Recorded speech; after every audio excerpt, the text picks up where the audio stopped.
말씀은 사도행전 5장 12절부터 16절까지 말씀입니다. 제가 봉독하겠습니다. 사도들의 손을 통하여 민간의 표적과 기사가 많이 일어나며 믿는 사람이 다 마음을 같이하여 솔로몬 행각에 모이고 그 나머지는 감히 그들과 상종하는 사람이 없으나 백성이 칭송하더라. 믿고 주께로 나오는 자가 더 많으니 남녀의 큰 무리더라.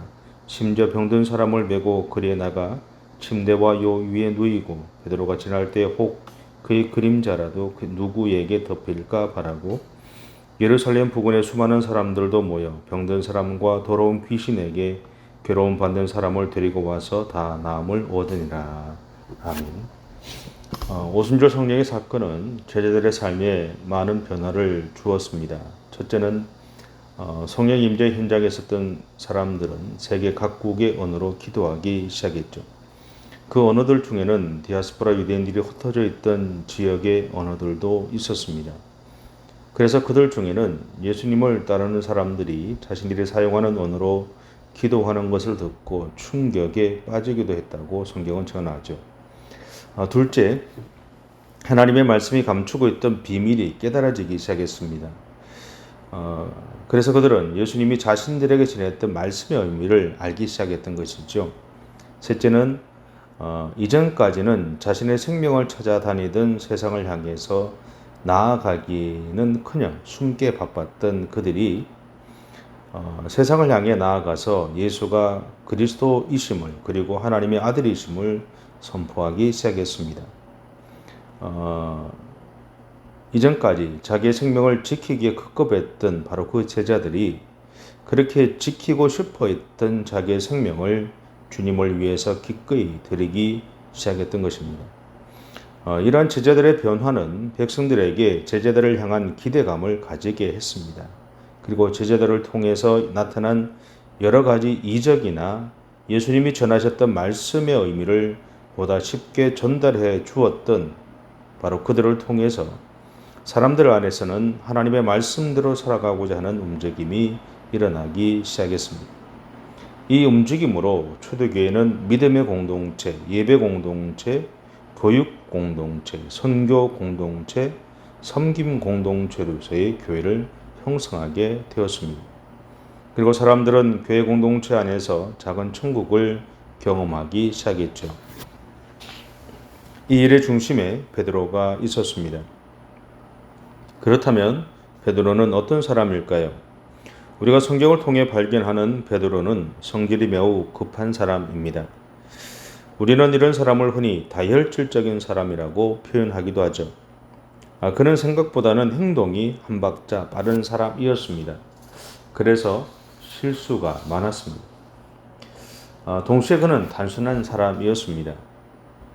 그래서 돌려서 이야기하거나 다른 사람의 입장을 배려해서 말하는 것에 서툴렀던 것 같기도 합니다. 단지 그는 하나님이 자신에게 주시는 마음에 철저히 순종하며 따라가려고 노력했던 사람이었습니다. 1절에는 사도 베드로가 로마에서 복음을 전하다가 네로의 박해가 심해지자 그 박해를 피해서 로마를 떠나게 되죠. 그런데 로마를 떠나던 도중에 그가 길에서 예수님을 만나게 됩니다. 그때 예수님이 그에게 이렇게 묻죠. 네가 지금 어디로 가느냐? 그때 베드로는 이렇게 대답합니다. 박해를 피해 지금 도망가고 있습니다. 그렇게 말하고 보니까 예수님이 자신이 나온 로마를 향해서 가시고 계신 겁니다. 그때 베드로가 묻습니다. 코바디스 도미네, 주여 어디로 가십니까? 그때 예수님이 이렇게 대답하셨다고 하죠. 박해받는 나의 양들을 위해서 다시 십자가를 지러 로마에 간다. 그 순간 정신이 번쩍 들었던 베드로는 로마에 돌아가서 순교를 당하게 됩니다. 그리고 그는 십자가에 자신을 매달던 병사에게 이렇게 요구했다고 하죠. 나는 예수님과 같이 십자가에 매달릴 수 없습니다. 그 결과 그는 십자가에 거꾸로 매달려 순교했다고 합니다. 여러분 분명한 것은 하나님은 성격대로 그리고 성품대로 기질대로 사람을 사용하십니다. 사실 베드로는 예수님과 함께 있을 때 늘 이렇게 장담했습니다. 나는 어떤 일이 있어도 예수님을 떠나지 않겠습니다. 하지만 사람들이 예수님을 잡으려고 겟세마네 동산으로 들이닥쳤을 때 그는 그들의 손에서 벗어나기 위해 도망치죠. 그리고 대제사장의 집에 잡혀가신 예수님이 어떻게 되셨는지를 알고 싶어서 앞으로 예수님에게 어떤 일이 일어날 것인지를 보기 위해서 그는 대제사장의 집안까지 들어가게 됩니다. 사실 대제사장의 집안까지 들어갔던 것도 베드로에게 있어서는 참 대단한 용기였죠. 오늘 우리도 마찬가지지 않습니까? 우리의 그런 상황이 주어진다면 우리 또한 그 대제사장, 예수님을 잡아갔던 그 대제사장의 집안까지 들어간다는 것은 어떤 면에서 우리의 생명을 내걸고 들어가는 용기가 필요했던 거죠. 하지만 거기에서 그는 그 집이 하인이었던 여자가 자기를 알아보고는 자신을 예수님을 따르던 사람이라고 주목했을 때 예수님을 부인하고 저주까지 했다고 성경은 증언합니다. 저는 이런 행동을 한 베드로를 보면서 제 자신의 모습을 좀 보았습니다. 제 스스로를 보아도 저는 지금까지 살아오면서 책임을 져야 할 때 다른 사람에게 그 책임을 전가하며 그 순간만을 피하기 위해 노력했던 많은 날들이 있었습니다. 물론 책임을 지기도 했죠. 그런데 또 반면에 그 책임을 회피했던 제 모습도 많이 있었습니다. 여러분이라면 이러한 상황에 몰렸을 때 어떤 선택을 하시겠습니까? 베드로의 모습에서 저는 한 가지 깨달은 것이 있습니다. 제가 나의 약함을 알기 때문에 나는 더더욱 베드로를 향해서 베드로와 같이 실수하는 사람들을 향해서 신랄한 비판을 가해 왔었다는 것입니다. 일반적으로 우리는 나와는 다른 삶의 선택과 행동을 하기를 기대했던 사람이 나와 같은 행동을 하는 것을 볼 때 분노하죠. 이러한 현실에 서 있었던 사람이 베드로였습니다. 그는 예수님의 수제자였습니다. 그는 평소에 예수님을 위해서 맨 앞에 서 있었습니다. 그래서 사람들은 그가 자기와는 다른 삶의 모습을 그리고 신앙의 태도를 가지고 살아가기를 원했던 것이죠. 하지만 그는 그렇게 하지 못했습니다. 어쩌면 이것이 우리들의 모습이기도 할 것입니다. 사람이다 보니 두려움이 있는 것이고 염려가 있을 것이고 어려운 순간 무엇인가 나에게 책임이 들어왔을 때 그 책임을 회피하고 싶은 강한 욕구가 우리 안에 있죠. 의무나 책임보다는 그 순간을 모면하고 싶은 우리의 욕망들이 분명히 우리 안에는 있을 겁니다.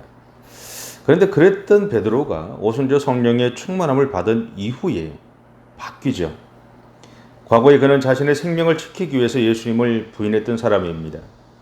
자신의 삶에서 예수님의 흔적을 지우려고 노력하기도 했던 사람이었습니다. 그러나 성령의 충만케 하심을 받은 이후 그는 예수님을 따르던 사람들을 잡아들이던 바로 그 사회 속에서 당당하게 예수님의 제자임을 선언하기 시작했습니다. 예수님이 구세주이심을 선포하기 시작했습니다.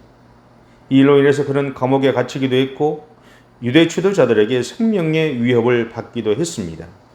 하지만 그는 여전히 예수님을 전하고 다녔습니다. 사도행전 5장 29절에서 베드로는 예수님을 전하지 말라는 유대 지도자들을 향해서 이렇게 선언하죠. 사람보다 하나님께 순종하는 것이 마땅하다. 사실 우리는 항상 우리가 만나는 상대방의 반응에 민감하게 반응합니다. 그러면서 우리가 속한 세상과 삶의 자리에서 제외되지 않으려고 몸부림치죠. 그 세상에서 도태되지 않기 위해서 그리고 그 안에서 인정받고 싶어하는 것이 우리가 가진 본능입니다. 그래서 우리는 나를 용납해 주는 사람을 만나면 편안함을 느끼는 반면에 그렇지 못한 경우에는 불안해 하죠. 저는 이 자리에서 여러분에게 세상에서 인정받고 싶은 본능을 가지고 있고 세상에서 도태되고 싶지 않은 마음들을 갖고 있는 것을 비난하고자 하는 것이 아닙니다. 그것은 우리가 자연스럽게 가지고 있는, 우리 안에 누구나가 가지고 있는, 저를 포함해서 목사라고 하는 모든 사람들까지도 가지고 있는 본능일 뿐입니다. 근데 그 본능까지도 바꾸는 것이 성령의 충만케 하심이라는 거죠. 성령의 역사는 우리로 하여금 우리가 가지고 있는 본능을까지도 밀어내고, 아니 그 본능을 극복하면서 하나님을 위해서 살아갈 수 있도록 우리를 도우시는 분이 바로 성령이십니다. 예루살렘 공의회에 잡혀갔던 베드로가 보여주는 모습은요, 우리의 본능을 뛰어넘는 행동이었습니다. 그는 유대 사회에서 도태될 수 있는 바로 그 상황에 연연하지 않았습니다. 그는 단호하게 이렇게 말합니다. 우리가 사람에게 순종하는 것보다는 하나님께 순종해야 하기에 예수가 그리스도 되심을 선언할 수밖에 없다라고 선포했던 것입니다.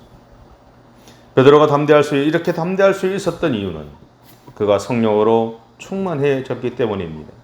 그가 성령의 지배하심 안에 머물러 있었기 때문입니다. 성령 하나님이 자신을 둘러싼 환경이나 상황에 빠지지 않게 하셨던 거죠. 그렇게 도우셨던 겁니다.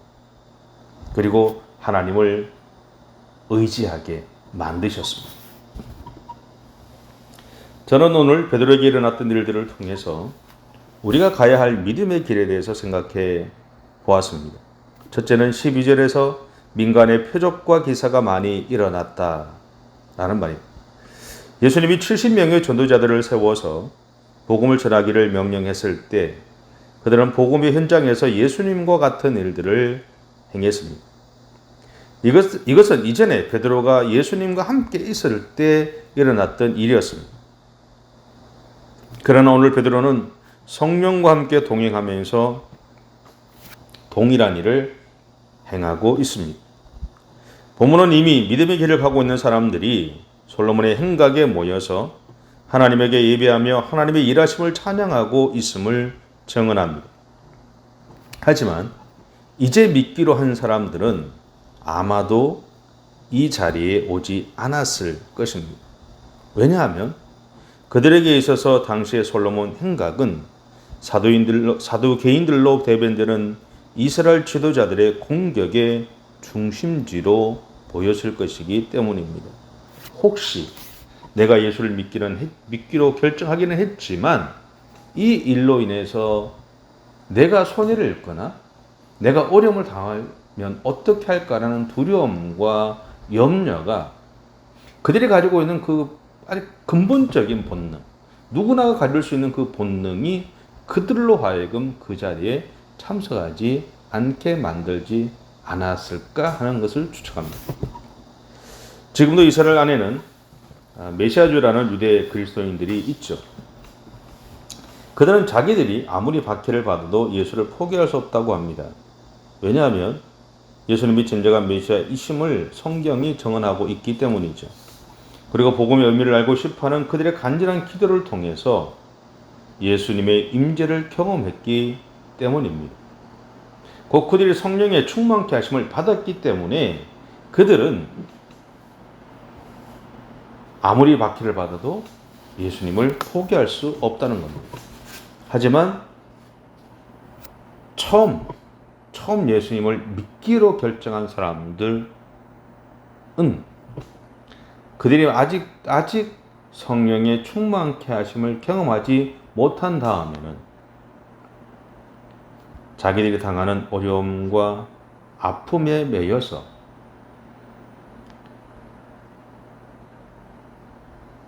머뭇할 가능성이 많습니다.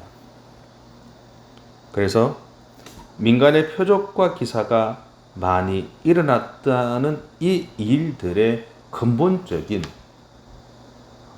그 상황들을 우리가 생각해 보셨으면 좋겠습니다.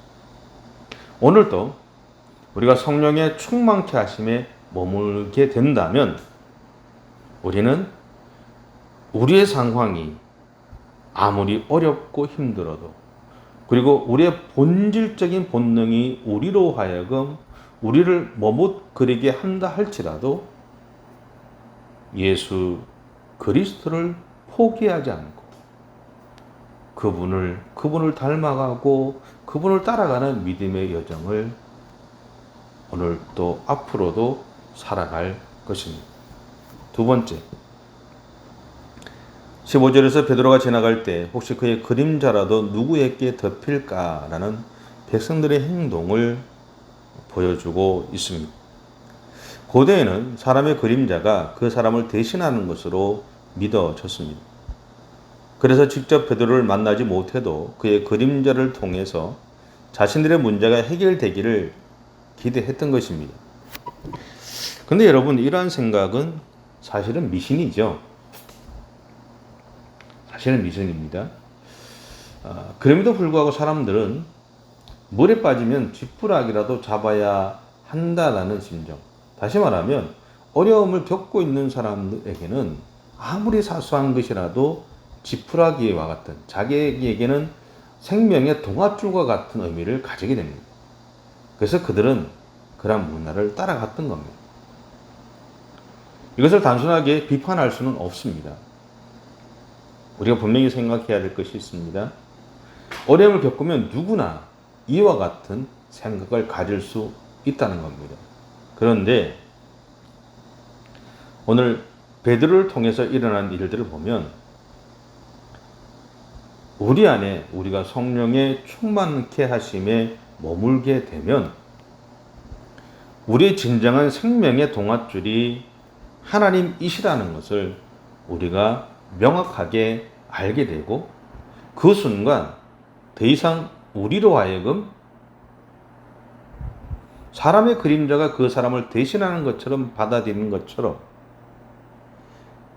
베드로의 그림자라도 내가 밟아서 지나갈 때 그 베드로의 그림자가 나를 덮치게 되면 내 문제가 해결되고 내 병이 고쳐질 것이라는 그런 막연한 미신적인 어떤 삶의 모습들, 태도들을 포기하게 된다는 거죠. 그리고 인격적으로 하나님을 만나는 자리에 서게 될 것입니다. 그러므로 오늘 여러분의 삶의 현장에서 예수님의 사람답게 살아가기 위해서 먼저 여러분 자신에게 있는 본능과 치열한 싸움을 싸우십시오. 그리고 그렇게 살아가는 자신을 위해서 성령의 도우심을 구하십시오. 성령의 충만케 하심을 받으시기 바랍니다. 그런 다음에 오늘 여러분의 삶의 현장인 세상을 향해 당당히 나아가십시오. 그리고 예수님이 그리스도이심을, 그리고 나의 구원자 되심을 여러분의 삶을 통해서 전하며 살아가는 저와 여러분의 삶이 되시기 바랍니다. 기도하겠습니다. 사랑의 주님,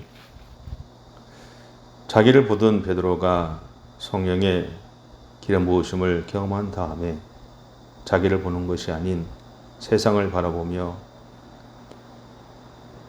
자기를 만나주신 그 예수 그리스도를 전하며 살아갔듯이, 주님, 오늘 우리 한 사람 한 사람들도 성령의 충만하심 가운데 머물러 있음으로 인해서 나에게만 향한 시선을 세상을 향한 시선으로 돌리며, 나를 향한 사랑을 세상을 향한 사랑으로 돌리며, 그 예수 그리스도를 전하며 살아가기에 부족함이 없는 우리 모든 성도들의 생애가 되어줄 수 있도록 하나님 인도해 주시옵소서.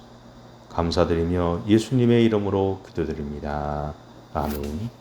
지금은 우리 주 예수 그리스도의 무한하신 은혜와 하나님 아버지의 지나신 사랑하심과 성령님의 감동감화 위로 통하시는 은혜가 우리 성령의 충만한 가운데 머물러서 나의 본능에 무너지는 것이 아닌 내 본능을 극복하며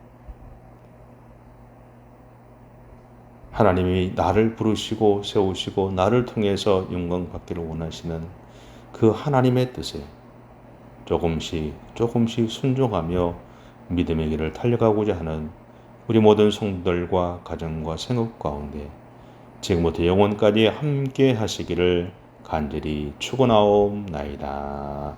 아멘.